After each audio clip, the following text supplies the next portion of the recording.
নমস্কার, আমি অরিন্দম চট্টোপাধ্যায়। আপনারা জানেন আজ 11ই জুন প্রথমবার সুপ্রিম কোর্টে নিট নিয়ে মামলা ওঠে।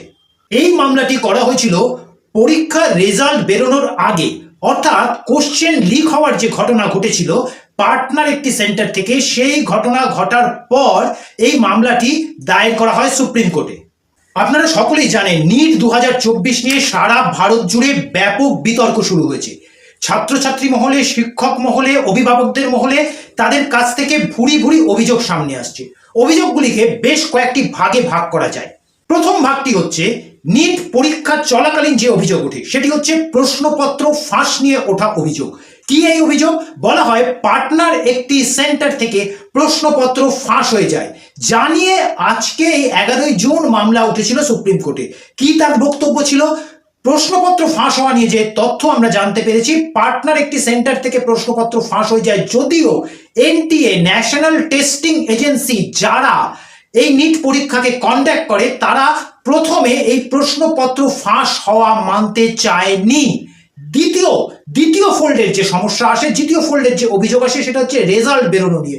সেটা একটা ব্যাপক অভিযোগ, বৃহত্তর অভিযোগ, বিভিন্ন ভাগে এই অভিযোগ সামনে আসে। প্রথম যেটা বলা হয় 67 জন টপার, এর আগে 2024-এর আগের নিটগুলোতে 2 জন 4 জন 6 জন করে টপার পাওয়া যেত। এবার বলা হয় এবার জানা যায় 67 জন টপার। এরপর কি জানা যায় যে কেউ 719, 718 এইসব নম্বর পেয়েছে, যেটা নিটের ফরম্যাটে পাওয়া অসম্ভব। নিটের প্রশ্ন ফাঁস এবং নম্বর নিয়ে যে বিতর্ক, সেই বিতর্ক নিয়ে আগে এই চ্যানেলে আমি একটি ভিডিও করেছি, তার ডেসক্রিপশন লিঙ্ক দেয়া আছে, আপনারা চাইলে দেখে নিতে পারেন। আজকের যে ভিডিও সেটা হচ্ছে সুপ্রিম কোর্টের সামনে যে আবেদন গেছিল নিটের প্রশ্নপত্র ফাঁস হয়ে যাওয়ার পরবর্তী সময় এই পরীক্ষাকে বাতিল করা নিয়ে, সেই নিয়ে আমরা আলোচনা করব। আপনারা সকলেই জানেন নিট এমন একটি পরীক্ষা যার মাধ্যমে এমবিবিএস এ যারা চান্স পাবেন তারা কোন কলেজে র্যাঙ্কিং এর ভিত্তিতে চান্স পাবেন সেইগুলিকে নির্ধারণ করা যায়, অর্থাৎ ডাক্তারি পড়ার এন্ট্রান্স পরীক্ষা। আর এইরকম একটি গুরুত্বপূর্ণ পরীক্ষা নিয়েই উঠেছে প্রথমে প্রশ্ন ফাঁস এবং পরবর্তী সময় নম্বরে গরমিল, গ্রেস নাম্বারের বেশি, কিসের ভিত্তিতে গ্রেস নাম্বার দেওয়া হয়েছে এই নিয়ে বিভিন্ন প্রশ্ন। আর তার পরিপ্রেক্ষিতেই এই পরীক্ষার প্রশ্ন ফাঁস বিতর্ককে কেন্দ্র করে যে মামলা দায়ের করা হয়েছিল, সেই মামলায় আবেদনকারী সুপ্রিম কোর্টের কাছে আবেদন করেছিলেন এর যে কাউন্সিলিং, এই পরীক্ষাকে বাতিল করে এর কাউন্সিলিংকে বন্ধ করার আদেশ দেয়া হোক। জনৈকা শিবাঙ্গী মিশ্র এই মামলাটি দায়ের করেছিলেন। শিবাঙ্গী মিশ্র ভার্সেস এনটিএ অর্থাৎ ন্যাশনাল টেস্টিং এজেন্সির এই মামলায় বিচারপতিরা আজ রায় দেন যে এই মামলায় যে আবেদন করা হয়েছে কাউন্সিলিংকে বন্ধ করে দেওয়া, আপাতত কাউন্সিলিংকে বন্ধ করে দেওয়া হচ্ছে না। পরবর্তী শুনানিতে এই মামলা আবার শোনা হবে। কিন্তু একটা বিষয়ে খুব গুরুত্বপূর্ণভাবে বিচারপতিরা বলেন, এনটিএর কাছে আদালত জানতে চাইছে যে এই বিষয়ে তাদের কি বক্তব্য। অর্থাৎ বিষয়টা কি দাঁড়ালো? শিবাঙ্গী মিশ্র যিনি পিটিশনার, তিনি মামলা দায়ের করেছিলেন প্রশ্ন ফাঁস হয়ে গেছে, তাই এই পরীক্ষাটিকে বাতিল ঘোষণা করা হোক। মনে রাখবেন এটা কিন্তু রেজাল্ট নিয়ে মামলা নয়, অর্থাৎ এতজন কি করে 720 পেল, এতজন কি করে টপ করলো, 719, 718 যেটা এই পরীক্ষার ফরম্যাটে পাওয়া অসম্ভব সেটা তারা কি করে পেল, কি করে এই গ্রেস মার্ক নির্ণয় করা হলো, কাদের গ্রেস মার্ক দেয়া হলো, কিসের বেসিসে দেয়া হলো, এগুলো কিন্তু এই মামলার বিচার্য বিষয় ছিল না। কারণ এই মামলা রেজাল্ট বেরোনোর আগের যে গোলমাল, রেজাল্ট বেরোনোর আগের যে অভিযোগ, প্রশ্ন ফাঁসের যে অভিযোগ, শুধুমাত্র সেই অভিযোগকে কেন্দ্র করে করা একটি মামলা ছিল। বিচারপতিরা আরো বলেন যে কলকাতা হাইকোর্ট এবং দিল্লি হাইকোর্টে এই একই বিষয় নিয়ে দুটি মামলা পেন্ডিং আছে।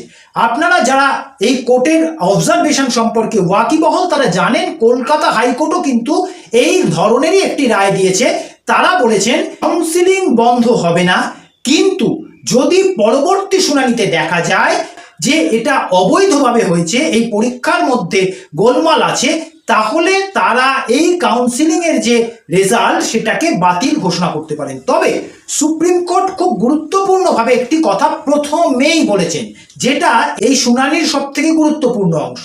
তারা বলেছেন অবশ্যই এই গোটা প্রক্রিয়ার মাধ্যমে, অর্থাৎ প্রশ্ন ফাঁস প্রক্রিয়ার মাধ্যমে, কারণ বারবার বলছি এটা শুধু ছিল প্রশ্ন ফাঁস সংক্রান্ত অভিযোগকে কেন্দ্র করে পরীক্ষা বাতিলের আবেদন। তারা কি বলেছেন, এই প্রশ্ন ফাঁসের যে ঘটনা, যে অভিযোগ উঠেছে, সেই অভিযোগে অবশ্যই পরীক্ষার যে পবিত্রতা সেটি নষ্ট হয়েছে।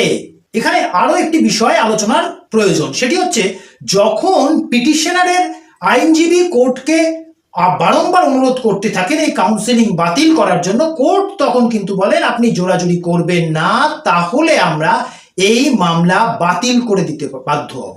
এখন আমরা কেউই চাই না এই মামলা বাতিল হয়ে যাক, কারণ এই মামলা সেই ক্ষেত্র তৈরি করবে যেই ক্ষেত্রের ওপর দাঁড়িয়ে আগামী দিনে যে মামলাগুলো ইতিমধ্যেই দায়ের হয়েছে নাম্বার নিয়ে, অর্থাৎ রেজাল্ট নিয়ে যে মামলাগুলো দায়ের হয়েছে, সেই মামলাগুলোর বিচার প্রক্রিয়া কোন দিকে যাবে সেটার একটা ধারণা আমরা এই মামলা থেকে অবশ্যই পাবো। তাই এটা বাতিল হয়ে যাক, এটা আইনজীবীরাও চাননি, তাই তারা 8ই জুলাই যে ডেট দেওয়া হয়েছে সেটাকে মেনে নিয়েছেন। এখন ছাত্রছাত্রীদের মনে, অভিভাবকদের মনে, শিক্ষক কুলের মনে এই যে ফলাফল তাই নিয়ে প্রশ্ন আসবে, এটা কি পজিটিভ না নেগেটিভ? আমার ব্যক্তিগতভাবে মনে হয় এটা অবশ্যই একটি পজিটিভ রেজাল্ট, কারণ এটি ছিল শুধুমাত্র প্রশ্নপত্র ফাঁস হওয়া নিয়ে মামলা। এরপরে যে মামলাগুলি দায়ের হয়েছে সেই মামলায় উঠবে যে 67 জন টপার কি করে তৈরি হয়, কি করে এত মানুষ 720 নাম্বার, যেটা সবচেয়ে বেশি নাম্বার, তা সেটা পায়, কি করে একই সেন্টার থেকে পরপর রোল নাম্বার ধরে মানুষ 720 পায়, ছাত্রছাত্রীরা 720 পায়। প্রশ্ন উঠবে কিভাবে এই গ্রেস নাম্বারকে বন্টন করা হয়েছে, কেন সেটা পাবলিক ডোমেনে আসেনি, কিসের ভিত্তিতে এই গ্রেস নাম্বারকে বন্টন করা হয়েছে, কতজনকে গ্রেস দেওয়া হয়েছে, কারুকে 1 নাম্বার কারুকে 2 নাম্বার যদি গ্রেস দেওয়া হয়ে থাকে কিসের ভিত্তিতে সেটা দেওয়া হয়েছে, তার যে যুক্তি সেই যুক্তিগুলো কি, এই সমস্ত বিষয়গুলো কিন্তু আগামী যে মামলাগুলো করা হয়েছে রেজাল্ট বেরোনোর পরে, কারণ এই মামলাটা ছিল রেজাল্ট বেরোনোর আগে শুধুমাত্র প্রশ্নপত্র ফাঁস হওয়া নিয়ে, রেজাল্ট বেরোনোর পরে এই সমস্ত বিষয়ে একাধিক মামলা দায়ের করা হয়েছে বলে আমরা জানতে পেরেছি। সেই মামলাগুলোতে কিন্তু আমরা আশা করব যে সঠিক বিচার, আমরা আশা করব ছাত্রছাত্রীদের ভবিষ্যৎ যাতে সুরক্ষিত থাকে সেই বিচার করবেন বিচারপতিরা। ইতিমধ্যেই দেশ জোড়া আলোড়ন পড়েছে নিট 2024-এর বিভিন্ন অভিযোগগুলিকে নিয়ে। রাজনৈতিক দলগুলি, মূলত বিরোধী রাজনৈতিক দলগুলি প্রকাশ্যে মুখ খুলেছেন। এম.কে. স্ট্যালিন তার তীব্র প্রতিক্রিয়া জানিয়েছেন, প্রিয়াঙ্কা গান্ধী তার তীব্র প্রতিক্রিয়া জানিয়েছেন, বাংলা থেকেও বিরোধী রাজনৈতিক দলগুলো তাদের প্রতিক্রিয়া জানিয়েছেন, যদিও সরকারের তরফ থেকে এখনো আমরা কোনো প্রতিক্রিয়া পাইনি।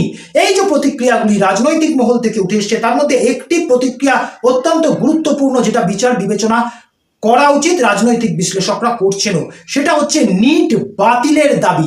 অর্থাৎ বিশেষ করে এম.কে. স্ট্যালিন দীর্ঘদিন ধরেই এই দাবি করছিলেন। তারা কি বলছেন, যারা নিট বাতিলের দাবি করছেন, যে নিটের যে এই সর্বভারতীয় নিট, এই সর্বভারতীয় নিটকে বাতিল করো, এর আগে যে পদ্ধতি ছিল অর্থাৎ স্টেট জয়েন্ট, সেই জয়েন্ট চালু করো। এই যে দাবি উঠেছে এটা কিন্তু প্রচন্ড হাওয়া পাচ্ছে, প্রচন্ড জোর পাচ্ছে এই দাবিটা। নিট বাতিল করা উচিত। এই প্রসঙ্গে আপনাদের কি মতামত অবশ্যই কমেন্টে লিখে জানান। আমরা নিটের পরবর্তী আপডেট আসলেই আপনাদের সেই আপডেট দিতে থাকবো। ভালো থাকবেন, আবার দেখা হবে, নমস্কার।